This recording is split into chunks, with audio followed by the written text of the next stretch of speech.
Ulazite u mračni svet čuvara duša, gde stare ukletve i vražbine nalaze svoj svet. Ovo je priča sa starih zamagljenih planina, gde se mnoga čudna dešavanja zbivaju i prokletstva događaju. Neka od tih prokletstva prate i bebe rođene na puni mesec, koji je okružen s užasnim mjukanjem misterijesne mačke, koja sa sobom nosi užasnu tajnu i koja nosi zlog duha nedužne bebe. Čim sam ušao u sobu svoje stare bake koja je ležala u krevetu, jako bolesna, odmah je počela da mi priča. Mnogo vremena unazad, dok sam bila još mlada devojčica, napravila sam jednu ogromnu grešku i uradila sam jednu očajnu stvar. Trebala sam slušati svoju majku i poslušati je da uradim ono što sam trebala tada uraditi. Ali jednostavno nisam mogla. Prekršila sam pravilo sela. A sada ne smem umreti dok ne uradim ono što sam trebala nekada uraditi i zadržati zlog duha na bezbednom. Jedva su reči iz nje izlazile, ali sam je jako dobro razumeo. Molim te, uđi, sedi ovde pored mene. Treba mi tvoja pomoć, rekla je. Tako da mogu napustiti ovaj svet u miru, znajući da je moja tajna u pravim rukama. Ja sam bio jako mlad tada, bilo mi je samo 13 godina, ali lepo vaspitan. Moji roditelji su baš bili strogi što se vaspitanja tiče. I definitivno sam naučio kako da poštujem starije. Uzeo sam u ruke mačku koja mi se motala oko nogu, seo pored bake i stavio mačku u svoje krilo. Moja baka je uzela moju ruku i rekla mi da slušam pažljivo i da moram zapamtiti sve i jednu reč koja će mi sada reći. I da moram ispoštovati sve njene instrukcije i detalje. Ne smiješ nikome reći u vezi ovoga. Ovo mora ostati samo tvoja i moja tajna. Obećavaš li mi? Pogledala me svojim jakim pogledom, a ja sam samo kliknuo glavom u znak odobrenja. Seo sam još bliže moje baki da bi još bolje čuo šta ima da mi kaže. Uvek je imala najbolje priče da ispriča, pa mi je ovo baš bilo interesantno. Sine moj, rekla je, kada sam bila jako mlada, živela sam u selu, na vrhu planine.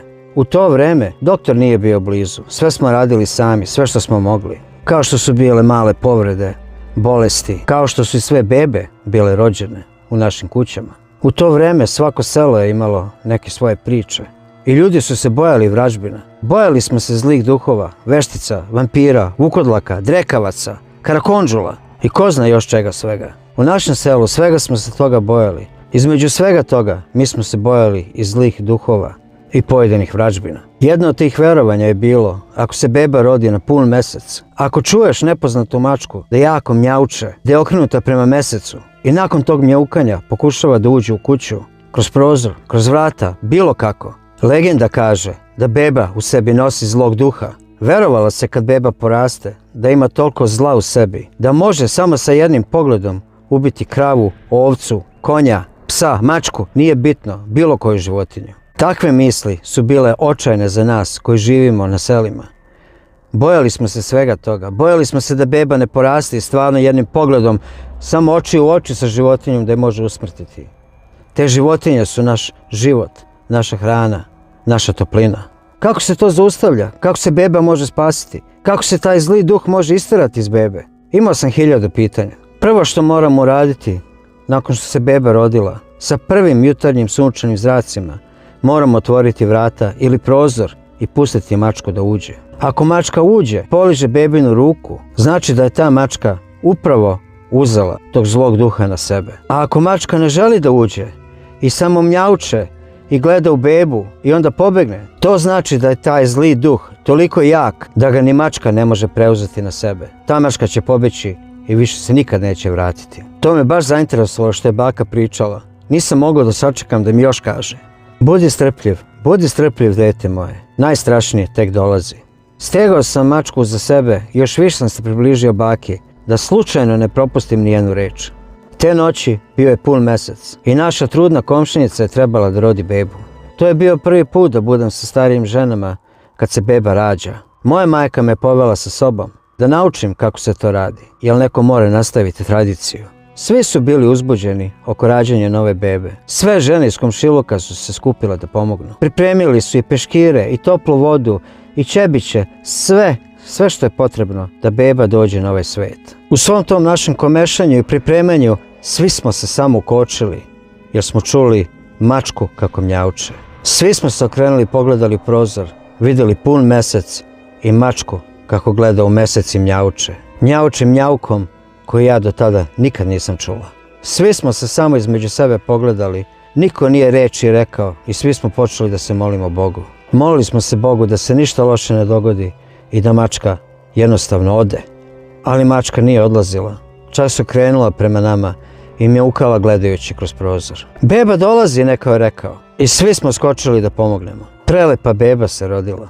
Bilo je pred samo svitanje. Sredili smo sve oko bebe i oko mame i onda smo svi seli oko kreveta u totalnoj tišini čekali prvi izlazak sunca. Izgledalo je kao da je večnost prolazila dok se prvi zraci sunca nisu pojavili. Neko je ustao i otvorio je vrata. Svi smo se okrenuli prema vratima i skoro u nekoj panici iščekivali šta će se sljedeće dogoditi. Mačka se pojavila na vratima, stala je i gledala unutra. Mačka je prošla pored svih nas i skočila na krevet. Svi smo uzdahnuli. Majka nove bebe je sa razogračenim očima plakala dok su suze lile niz njeno lice. U njenom pogledu smo svi vidjeli njen strah kako je gledala u mačku. Mačka je polako prišla bebi, pogledala u majku, pogledala u bebu i polizala bebinu ruku. I mirno legla pored bebe. Tragedija, neko reče. Ja sam pogledala u majku i pitala je, i šta sada? Šta ćemo sada da radimo? Najstarija žena u sobi je ustala, uzela mačku i stavila je u moje ruke. Nakon toga je pogledala u moju majku i dala znak odobravanja. Moja mama me pogledala pravo u oči i rekla mi je, pođi sa mnom. Pre nego što smo izašli napolje, moja majka je klekla i iz torbe izvukla nešto što je zamotano u maramu. Kada smo izašli napolje, pokazala mi je prstom prema šumi i rekla, idi na samu ivicu ove šume. Otvorit ćeš ovaj zamotaj i znaćeš šta ti je raditi. I moraš to uraditi. Stavila mi je zamotaj u ruke. Taman sam krenula kad me zaustavila i rekla, i to moraš uraditi. Da li me razumeš? Kada uradiš šta ti je zapoveđeno, zakopaj mačku na tom istom mjestu i idi kući. Da li me razumeš? Klimnula sam glavom u znak odobrenja i krenula uzbrdo prema šumi. Dok sam hodala uzbrdo, mačka je toliko bila opuštena u mojim rukama da za malo nije zaspala. Razmišljala sam, ja ne mogu ništa uraditi ovoj mački. Ne znam šta se očekuje od mene. Kada smo stigli do ivice šume, spustila sam mačku na zemlju, odmotala maramu koju mi je majka dala i tada sam shvatila šta moram uraditi. Bio je veliki, stari nož sa nekim natpisima na sebi. Brzo sam zamotala nož nazad u tu maramu, sela na zemlju i počela da plačem. Znala sam da ja to ne mogu raditi. Okupila sam mačku i nož koji je bio zamotan u maramu i polako krenula nizbrdo prema svom selu, prema svojoj kući. Ušunjala sam se u kuću, legla u krevet i stavila mačku pod svoj pokrivač. I nastavila da plačem. Čula sam kad mi je majka došla kući, ali sam se bojala da izađem iz sobe. Bojala sam se da će mi postaviti pitanje na koje ne smijem napraviti laž. Bojala sam se svega što sam uradila, a i bojala sam se i onog što i nisam smela uraditi. Znala sam će biti jako ljuta na mene, zato što nisam uradila ono što mi je rečeno. A kad bude vidjela mačku uz mene, bojala sam se da će me naterati da uradim ono što nisam ni u ludilu mogla pomisliti da mogu uraditi.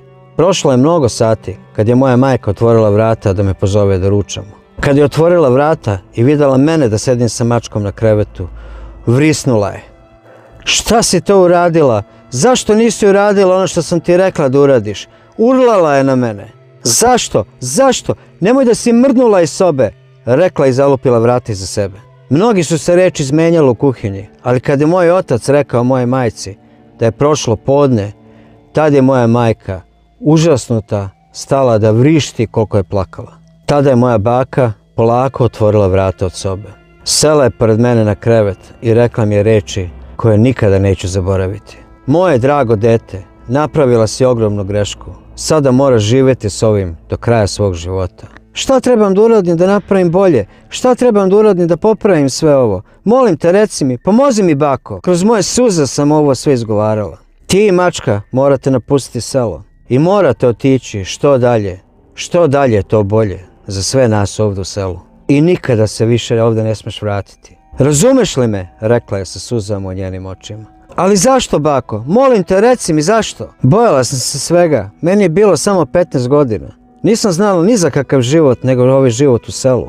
Bila sam u totalnoj panici. Nisi ubila mačku. Sada je zli duh utemeljen u mački. I dokle god je mačka uz dobre ljude, uz dobru dušu, dobro kao tvoju, zli duh se neće pojaviti. Ako mačka slučajno upadne u ruke lošoj osobi, taj zli duh će ući u dušu te osobe i natjerat će tu osobu da napravi i da učini očajne stvari. Mogu li išta sad uraditi? Ja stvarno ne želim da idem. Ja stvarno ne želim da idem, da se više nikad ne vratim.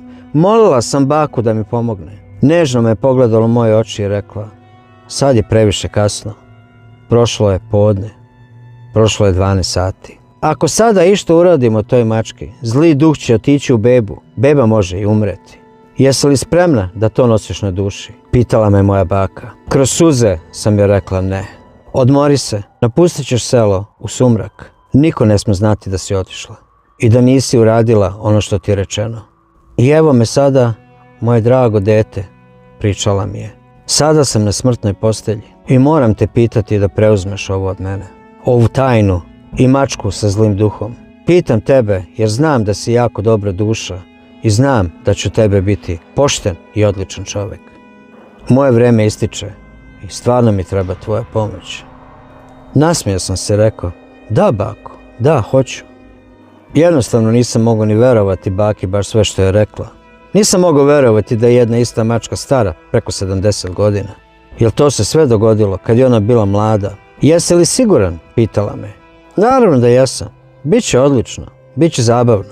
U sljedećem momentu mačka mi je skočila iz krila, stala između mene i moje bake i pogledala me sa nekim totalno drugačijim očima koje me ikada pogledala ranije. Istog momenta sam shvatio da sve što je baka pričala da je istina.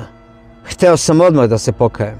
Hteo sam odmah da je kažem: ne mogu, neću, ne želim. I taman kada sam sve to hteo da izustim, moja baka me pogledala i rekla: hvala sine moj, hvala ti. Pogledala je u plafon, uzdahnula duboko, njena ruka je ispala iz moje. Baka nas je napustila. Tuga me je stigla, suze su lile, plakao sam. Nisam želeo da moja baka umre. Izašao sam iz sobe i tu je sedala moja sestra. Bila je 7 godina starija od mene. Samo još jedanput došla da posjeti baku dok baka ne ode na onaj svet.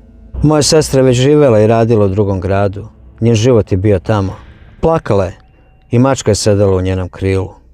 Zagrlio sam svoju sestru i poljubio. Pošto je došla dok sam ja bio u sobi, nisam ni znao da je tu. I pitao sam je koliko dugo će ostati. Nedostajala mi je, stvarno mi je nedostajala. Morala je da ide sutradan, morala da se javi na posao, pa će se vratiti kad bude bila sahrana naše baki. Nekoliko dana kasnije, posle sahrane, svi smo sedeli u dnevnoj sobi. Moja sestra je bila tu, došla je na sahranu. Rekla je da mora jako rano ujutro da krene da bi stigla na vreme na posao. Pitao sam je: hoćeš li, molim te, poneti mačku sa sobom? Baka je u stvari htjela da ja zadržim mačku, ali pošto je meni samo 15, ne znam da li će biti dovoljno odgovoran. Hoćeš li ti, molim te, uzeti mačku na neko vreme? Lagao sam. Lagao sam iz svog straha i onoga što mi je baka rekla. Isto tako sam znao da moja sestra ima jako dobru dušu i da taj zli duh neće moći izaći dokle god je u vlasništvu moje sestre. Naravno, zašto da ne? Jesi siguran? Ja znam da je baka uvijek tebi htjela da ostavi u mačku. Ali ako stvarno želiš, uzet ću je ja, reče moja sestra. Baš mi je drago da želiš da uzmeš mačku, a ja ću uvijek moći da vidim mačku kad god dođemo tebe da posjetimo. Nekoliko sati kasnije, moja sestra je otišla sa mačkom i mojom mračnom tajnom. Mnogo godina kasnije, već sam bio u penziji. Moja sestra se preselila u grad u kome ja živim, da budemo bliže, da bi mogli više da se posećujemo i da se viđamo. I da, mačka je bila tu, sa njom, svo ovo vreme. Do jednog dana kada sam došao da posjetim svoju sestru i mačke više nije bilo. Gde je mačka, pitao sam. A, duga priča, nisam više mogla da vodim računa o mački. I nekako, mačka je više izabrala Stevu, našeg gospodina što živi na kraju hodnika. Više vremena je provodila s njim nego ovdje sa mnom. Izgleda da ja više nisam dobra zabava za mačku koja ima preko 1000 godina. Tako da sam rešila da poklonim tu mačku našoj rođaci. A ona me u stvari pitala da li želim da poklonim mačku. Znaš Ljilju, Ljilja je uvijek bila takva, baš čudna. Ukočio sam se u momentu, znao sam da je to bio moment gdje moram da je kažem čitavu istinu i strašnoj tajni koja leži u mački. Rekao sam je čitavu priču i celu istinu što je baka rekla na moment pre nego što je preminula. Sestra me gledala sa nekim začuđenim pogledom, punoj neverice. Što mi tek sada to pričaš? Pitala me. Naša rođaka Ljilja je zla duša, mi svi to znamo. Mi znamo da je u kompaniji sa lošim ljudima. I sada će taj zli duh iz mačke izaći i ući u Ljilju. I naterati da napravi još gore stvari i još lošije stvari nego što je Ljilja do sada i radila. I sam Bog zna šta je ona već u stanju da uradi. Moramo da vratimo mačku ovdje, po bilo koju cenu. I da nađemo dobru dušu koja će povesti računa o mački. Steva, moj komšija Steva. Kako ne znaš, malo pre sam ti pričao o njemu. Mačka više vremena provodi sa njim nego ovdje sa mnom. Daću mačku Stevi. Ja znam da je on jako dobar čovjek i znam da je njegova duša čista. Ako je ovo sve istina što si rekao, on je najbolji za sve ovo. Moja sestra je ustala, podigla telefon i nazvala našu rođaku Ljilju. Nakon kratkog razgovora, sela je pored mene, pogledala me i rekla, ona već zna. Neko iz sela je već rekao koju moć nosi ta mačka. I ona već koristi moć tog zlog duha. Uhvatio sam se za lice i rekao, Bože oprosti mi, kakvu sam ja grešku napravio. Sada će zli duh totalno preuzeti dušu naše rođake. Novac, uzviknuo sam. Kakav novac, pitala me sestra. Ona voli novac. Ponudi je novac za još jednu nedelju sa mačkom. Reci joj da se niste oprostile kako treba. Ponudi je neki novac. I čim ti mačka dođe ponovo u ruke, odmah nosi mačku kod Steve i nemoj nikom govoriti. Moja sestra skočila sa stolice, zgrabila telefon i odmah nazvala našu rođaku. Imamo dogovor, sela je pored mene i rekla. Pošto naša rođaka ide van grada, rešila je da ostavi mačku kod mene na nekoliko dana. I to sve samo ako uspijem da je dam $2000. Ja sam pristala, ali ja nemam taj novac. Imam ja, odoh odmah do banke da podignem novac i odmah se vraćam. Zaustavila me na vratima i rekla, hvala ti što mi pomažeš, brate moj. Ne, izvini, sestra moja draga. Trebao sam davno ti kažem svu tajnu koju je meni baka rekla. Trebao sam tebi da dam u ruke da li ti to želiš ili ne. Izvinio sam se, zagrlio i poljubio moju sestru. Nekoliko dana kasnije rođaka se pojavila sa mačkom i ostavila mačku kod moje sestre. Uzela je novac i otišla. Nekoliko minuta kasnije moja sestra je otišla pravo kod Steve, kucala na vrata i pitala ga da li bi on hteo da uzme mačku i da povede računa o njoj. Odmah je pristao. Moja sestra mu se zahvalila, ali mu isto tako rekla da bi žela da mu ispriča čitavu priču u vezi mačke pre nego što on donese krajnju odluku. Steva je rekao da mora da se vrati na posao i da će pričati u narednih nekoliko dana o svemu o čemu moja sestra želi da priča. Steva je bio taj komšija koji je uvijek pomagao mojoj sestri. Svaki put kad pođe u prodavnicu stao bi da pita ili nešto treba. Svaki put kad se vraća iz prodavnice ako kupio nešto ekstra, uvijek njoj davao i ostavljao. A ona je za uzvrat uvijek željela da mu se oduži i pravila mu kolače. Moja sestra je to prihvatila. Znala je da će ga vidjeti ponovo za nekoliko dana. Uzeo iz ruku kutiju koja je bila mačka i njena činija za hranu. Uneo je unutra, izašao zajedno sa mojom sestrom i napustio zgradu. A ja sada hodam sa sahrane svoje sestre. I sve je moja greška. Sve je moja krivica. Samo zato što nisam rekao čitavu istinu. Čitavu istinu od samog početka da je moja sestra znala s čim se bori. Da mačka posjeduje zle duhove. Da sve ovo što se sada moje sestri dogodilo se radi mene. Radi mene i mog straha. Moje neiskrenosti. Moja sestra je izgubila svoj život tako što su je moja sestra i njen prijatelj isekli na komade. Nakon toga moja rođaka i njen prijatelj su poginuli u saobraćajnoj nesreći nakon što ih je policija jurila. Ja sam dozvolio da moja tajna o mački uništi 3 života. Hodao sam jako dugo od groblja dok nisam ušao u zgradu gdje je moja sestra živjela. Gdje Steva živi. Gdje mačka živi. Predugo sam čekao da Stevi kažem istinu. Jer već se još nešto dogodilo. Vezano za moju tajnu. Za tajnu mačke. Policija je već bila ovdje za Novu godinu. Pomagala je Stevinim prijateljima da se odbrane od zlih ljudi. Moje rođake i njenom prijatelju. Kako su oni tu bili, niko još uvijek ne zna. Zato što su moja rođaka i njen prijatelj već bili na groblju pokopani. Moram Stevi da kažem čitavu istinu. I da pomazim mačku, bar još jedanput. Stajao sam ispred Stevinih vrata. Kuc, kuc.